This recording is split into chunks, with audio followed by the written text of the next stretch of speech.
Halo, selamat pagi, siang, sore, ataupun malam bagi Sobat Binar yang sedang menonton dan mendengarkan ini. Selamat datang kembali di Bisikan, bicara asik psikologi ala berbinar. Podcast yang ngobrolin psikologi dengan cara yang santai, relevan, dan tentunya insightful.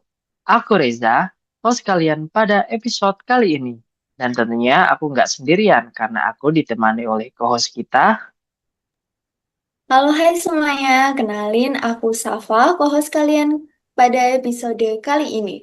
Nah, tentunya kita nggak berdua aja nih, Kak Reza. Tapi kita kedatangan narasumber spesial yang cocok banget deh kita tanyain tentang seputar tema ini. Narasumber kali ini kita datengin langsung dari PT Berbinar Insightful Indonesia loh, Sobat Binar. Lebih tepatnya, beliau adalah manajer sosial media konten yang udah jago banget di Berbinar, yaitu adalah Kak Aceh. Mari kita sambut Kak Aceh. Halo Kak Aceh, apa kabar hari ini? Boleh diperkenalkan Halo kepada Safa, halo Sobat Reza. Halo Safa, halo Binar Reza, dan Sobat Bina semua. kesibukan Kakak pada akhir-akhir ini sedang apa aja nih? Halo Sobat Bina semuanya, halo Safa, halo Reza. Perkenalkan, saya Aceh Febri Ala sebagai manajer dari sosial media konten di Webinar. Nah, kabarnya hari ini baik ya, dan untuk kesibukannya akhir-akhir ini ya seperti biasa, melihat konten-konten dari teman-teman staff yang lain gitu kan, karena memang ada Instagram, ada LinkedIn, ada X gitu kan, review, ngasih masukan juga. Karena TikTok sendiri cuma 2 orang, jadi masih juga membuat konten sih kesibukannya akhir-akhir ini di Berbinar. Seperti itu, Safa dan Reza.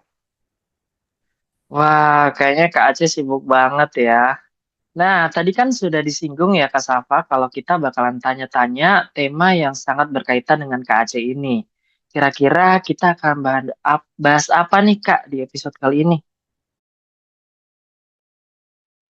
Oke, Kak, bahasan kali ini nggak hanya familiar buat kita dan Kak Aceh, tapi juga familiar deh sama kehidupan sehari-hari Sobat Binar semua. Tapi kita kali ini adalah jujur atau settingan, ngebongkar rahasia di balik influencer marketing. Oh, aku sering juga lihat Kak, banyak influencer yang bilang kalau mereka review jujur, nggak dibayar, tapi isinya kayak lagi promosi. Kita bakal kupas tentang marketing marketing gitu ya Kak. Iya, betul banget nih, Kak. Nah, buat lebih dalam dan lebih jelasnya lagi, kita bakalan tanya langsung nih sama ahlinya bareng Kak Aceh. Biar lebih jelas deh kalau kakak ataupun Sobat Binar ada yang tertarik buat jadi influencer. Iya, wah, aku udah nggak sabar banget nih. Oke, mungkin langsung kita masuk ke pertanyaan yang pertama nih ya Kak ya.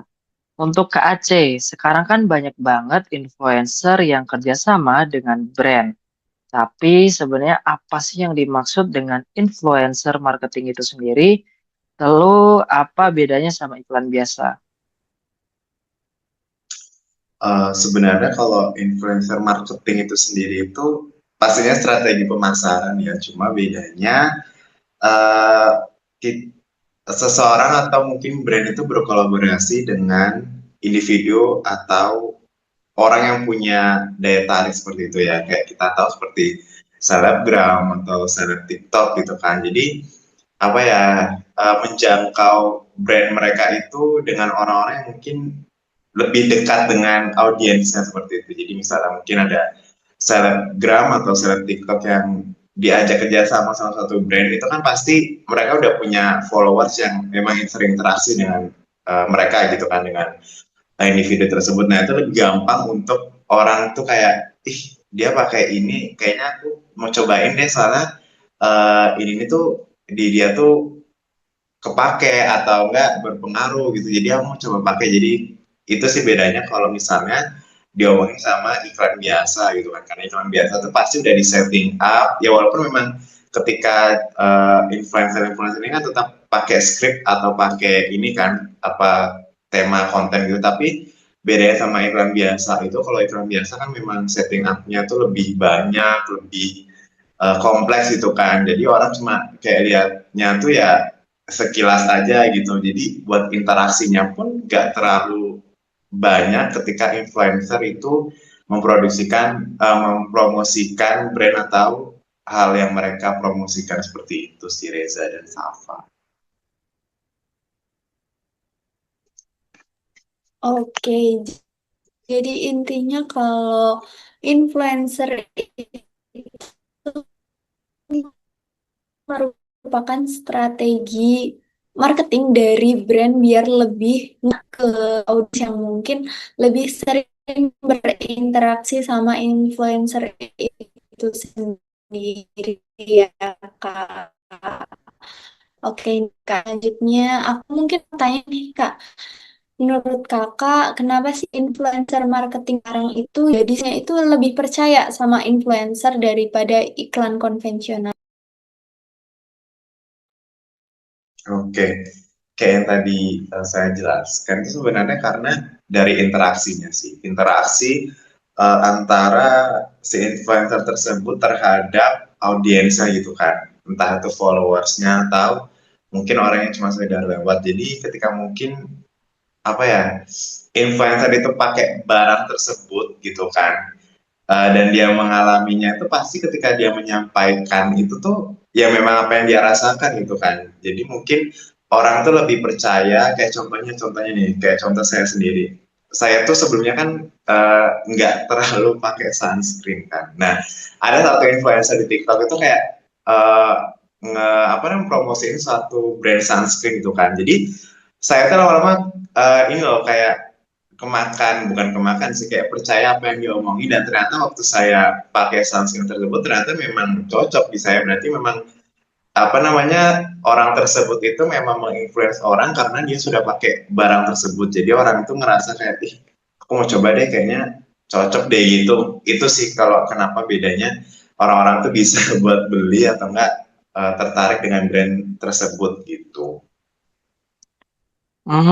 Berarti dari orang-orang biasanya itu lebih tertarik untuk mengikuti influencer karena si influencer sendiri pun juga sudah menggunakan produk tersebut ya Kak ya.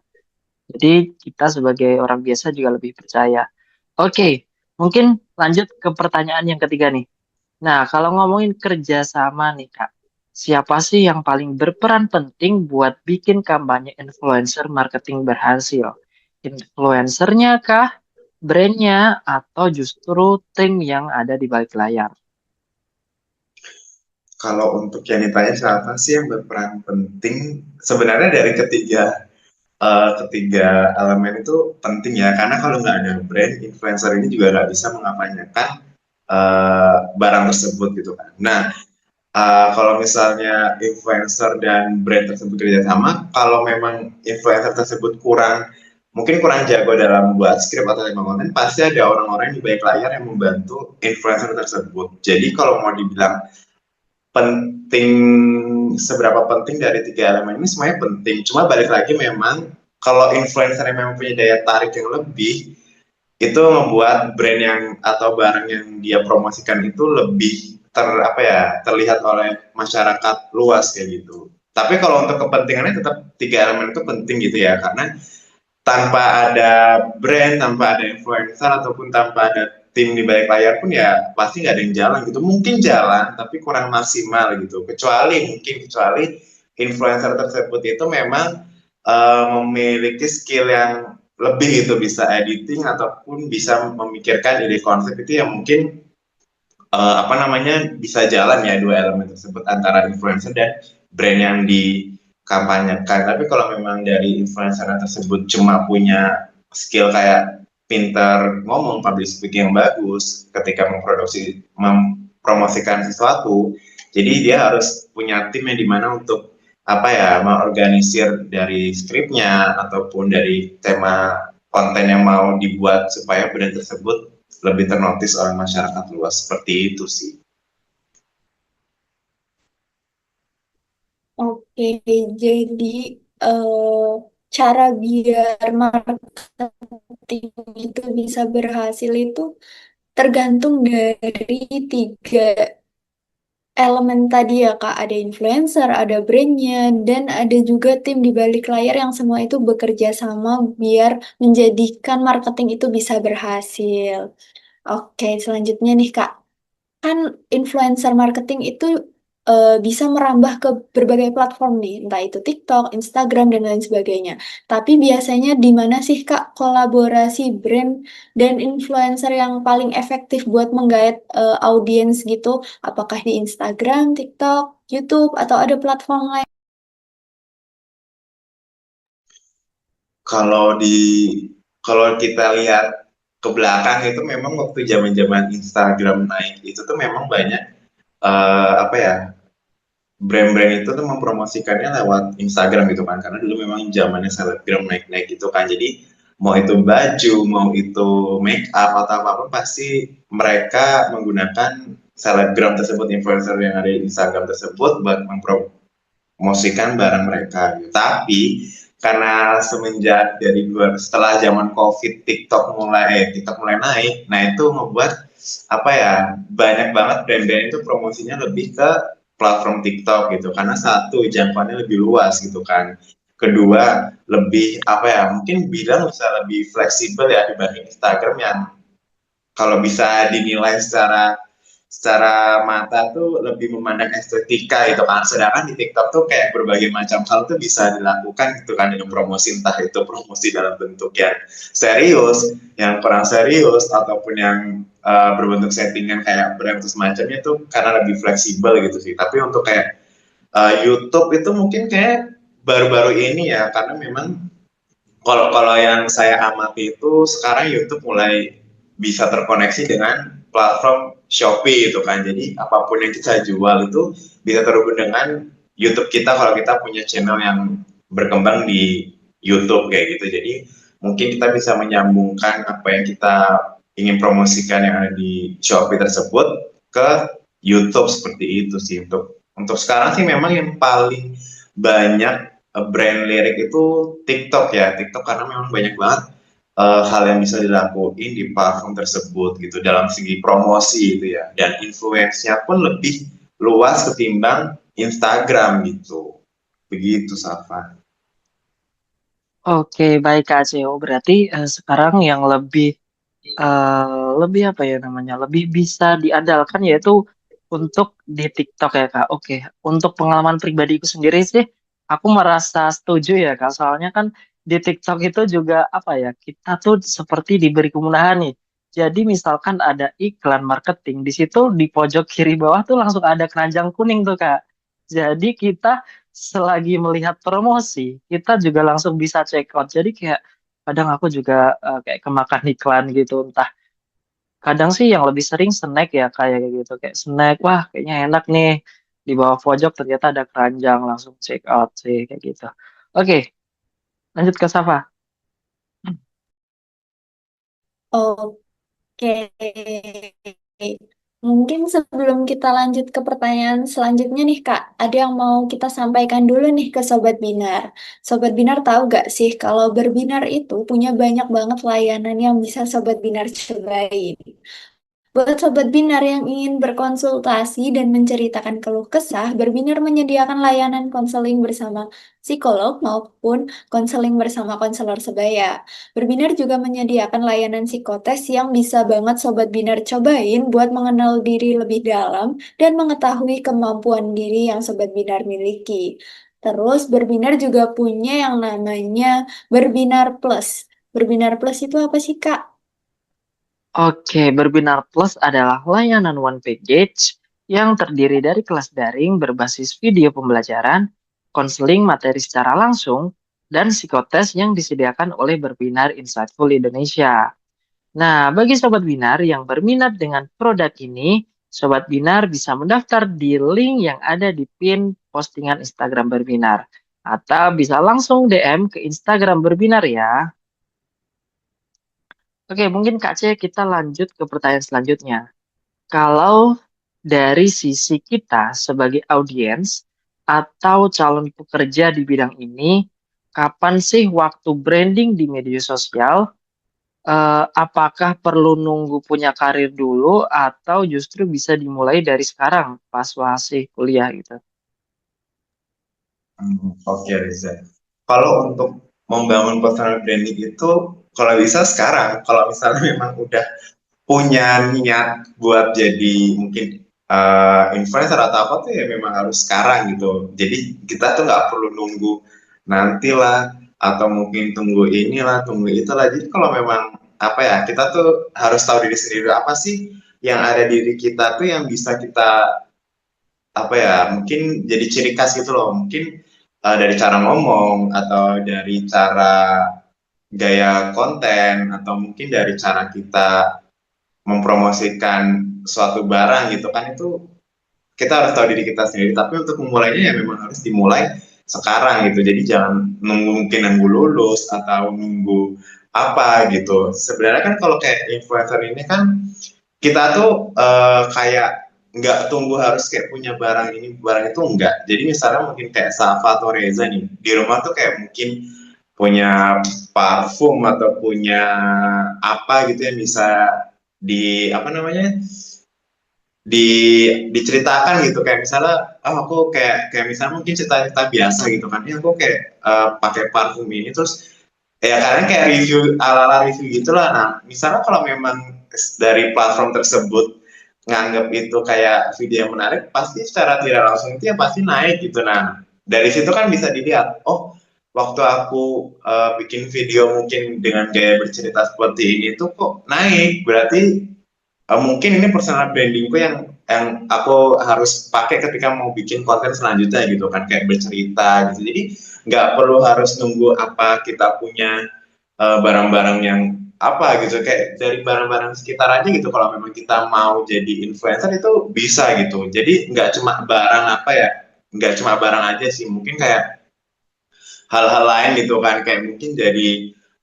food vlogger gitu kan, kayak dengan makanan yang mungkin kita punya aja tuh sebenarnya bisa gitu, kayak kebiasaan-kebiasaan kecil kita kayak mungkin makan bakso atau makan nasi goreng atau mie ayam gitu kan, tapi kita kayak lebih tertata gitu ketika kita mau mereview hal tersebut kayak gitu. Jadi untuk ditanya kapan mulainya ya, kalau mau sekarang ya memang harus bisa sekarang gitu, nggak harus nunggu besok atau tunggu kita udah siap gitu. Kalau memang sudah niat atau ingin menjadi influencer kayak gitu, Reza.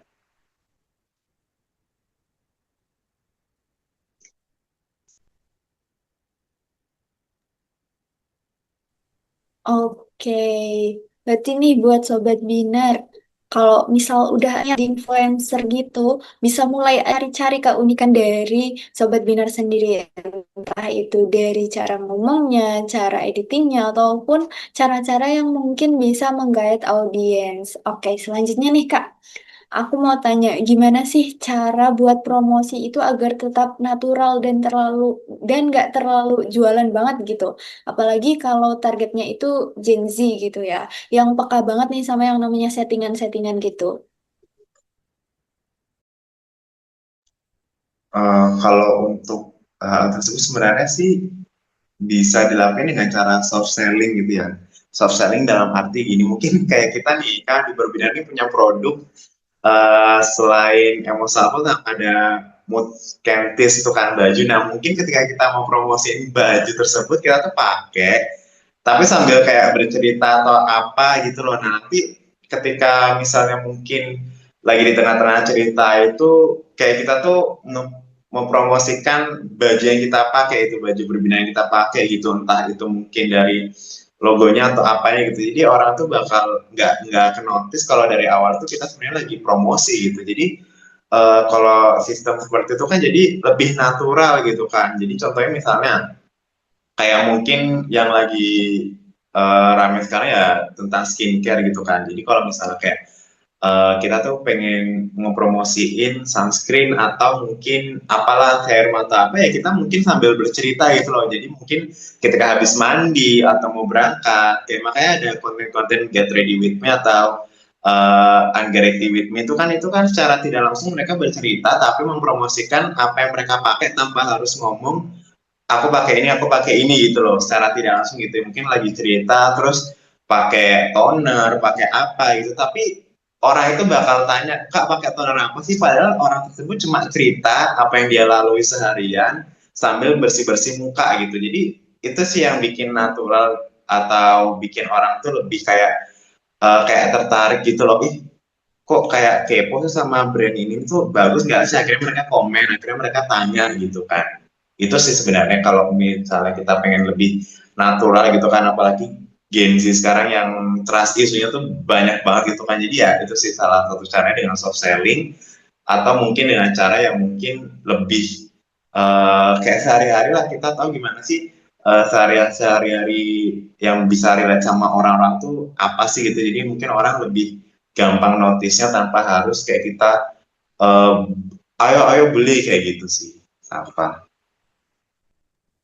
Oke, berarti Sobat Binar yang tertarik buat apa ya, melakukan influencer tapi secara natural, kayak menginfluence secara natural, mungkin bisa membuat konten-konten yang seperti yang dibilang Kak Aceh tadi ya, nggak ready with me, entah cerita atau apa, tapi saat bercerita kita bisa menggunakan produk tersebut, misalkan skincare. Jadi kayak secara tidak langsung kita juga mempromosikan tanpa eh, mengatakan secara langsung kayak gitu. Oke, mungkin lanjut ke pertanyaan selanjutnya nih. Kadang kan ada influencer yang bilangnya review jujur nih Kak. Tapi ternyata kelihatan banget kalau itu tuh sponsor gitu. Nah, menurut Kak Aceh sendiri nih, kenapa hal kayak gitu bisa terjadi? Dan apakah hal tersebut tetap diperbolehkan dalam dunia marketing, Kak? Sebenarnya kalau kayak mungkin settingan atau itu tersebut kan pasti udah ada perjanjian antara influencer tersebut dengan brand yang bekerja sama gitu kan. Itu pasti udah ada hukumnya. Dan kenapa boleh atau enggak, kan itu sebenarnya lebih ke dia tuh buat aware orang-orang tentang brand tersebut. Cuma memang banyak banget ketika terjadi hal-hal yang tidak diinginkan, terus sebenarnya lebih ke barang-barang yang mungkin nggak berlabel gitu ya, entah tuh yang BPOM atau mungkin yang nggak resmi gitu, itu mungkin kayak lebih riskan. Tapi kalau mungkin kayak yang sudah resmi atau mungkin memang sudah bisa diadakan secara luas, itu sebenarnya memang karena ada perjanjian di antara kedua belah pihak gitu kan. Jadinya kenapa kadang banyak banget yang mungkin ketika influencer mengampanyakan suatu brand itu jatuhnya settingan, padahal misalnya influencer ini tuh mempromosikan brand apa gitu, sebenarnya dia nggak pakai itu gitu kan. Jadi ya karena mungkin influencer, bukan mungkin lagi, karena influencer tersebut ini punya daya tarik, jadi orang pun akan beli tanpa dia pakai brand tersebut gitu loh. Kenapa boleh ya? Karena udah perjanjian antara kedua belah pihak gitu kan. Jadi kalau memang misalnya ada kesalahan atau kejadian dari pihak konsumen, ya mungkin pihak konsumen itu bisa memang langsung apa namanya, meminta pertanggungjawaban ke brand tersebut gitu loh. Karena kan influencer di sini kan memang sudah apa ya, sudah tanda tangan kontrak ya, cuma mengerjakan pekerjaan apa yang dia tanda tangani kontrak gitu kan. Tapi nggak sedikit juga influencer yang memang memilih untuk tidak bekerja sama dengan brand yang mungkin mereka tidak pakai gitu kan. Itu lebih bijak sih. Jadi memang yang apa namanya, memang tergantung dari diri sendiri, dari diri influencer tersebut gitu loh. Kalau memang dia tidak mau menerima brand tersebut karena dia merasa tidak pakai, itu ya bagus. Jadi memang apa yang dia review, apa yang dia sampaikan itu benar-benar brand yang dia pakai setiap hari gitu kan. Tapi kalau memang ada influencer yang uh, mempromosikan brand tersebut tapi tidak pakai, ya itu karena memang ada perjanjian kan, karena memang ada deal-dealannya seperti apa. Apalagi kalau misalnya bayarnya lumayan ya, pasti siapa sih yang nggak tergiur gitu kan, akhirnya lah influencer tersebut mempromosikan barang tersebut gitu ya. Mungkin dari semua audiensnya tuh pasti ada yang pakai barang tersebut, karena pasti ada yang kayak, ih ternyata kakaknya ini pakai ini juga, aku sama kak. Nah nanti pasti apa ya, memicu komen-komen lainnya, bagus gak sih kak, bagus gak sih kak. Nah itu testimoninya pasti keluar dari audiens influencer tersebut kayak gitu sih, Reza. Oke, berarti sebenarnya itu boleh dan juga tergantung ke influencernya sendiri, mau mempromosikan barang yang dia pakai sendiri atau mau mempromosikan karena kontrak sendiri. Oke nih Kak, mungkin selanjutnya ke pertanyaan terakhir nih Kak, buat teman-teman nih, Sobat Binar yang pengen terjun ke dunia influencer marketing, entah itu jadi influencernya, jadi konten kreatornya, atau jadi tim di balik layar kayak Kakak ini. Terus apa sih tips terpenting biar bisa tetap profesional dan juga jujur di tengah dunia digital yang serba cepat? Oke, Safa. Untuk tipsnya sih pasti ya kita harus kita bertanggung jawab sama diri kita sendiri gitu. Dalam arti ini, memang kan kayak sosial media konten kreator ini ataupun konten kreator kan memang lumayan ini ya, lumayan menguras pikiran karena kita harus memikirkan kreativitas. Habis itu kita harus melihat tren yang ada gitu ya. Pasti kita harus bertanggung jawab sama diri kita sendiri. Ketika kita sudah mulai apa ya punya passion atau mungkin ingin terlibat dalam dunia konten kreator atau influencer marketing ini ya kita harus bisa atur waktu kita gitu karena kalau misalnya kita nggak disiplin ya ketika kita menjadi influencer ketika mungkin ada kayak brand yang datang ke kita ya kita nggak bisa handle gitu kalau kita nggak disiplin apalagi misalnya udah influencernya tuh lumayan ini ya lumayan banyak gitu kan brand yang dipegang itu harus disiplin gitu karena satu kita harus memikirkan konsep gitu kan kedua kita harus take videonya ketiga kita harus mengedit kalau masih jadi influencer pemula kan mau nggak mau kita melakukan itu diri sendiri kan nah gimana kita mau bisa lakuin kalau kita nggak disiplin gitu loh kayak misalnya nanti aja deh nanti misalnya kita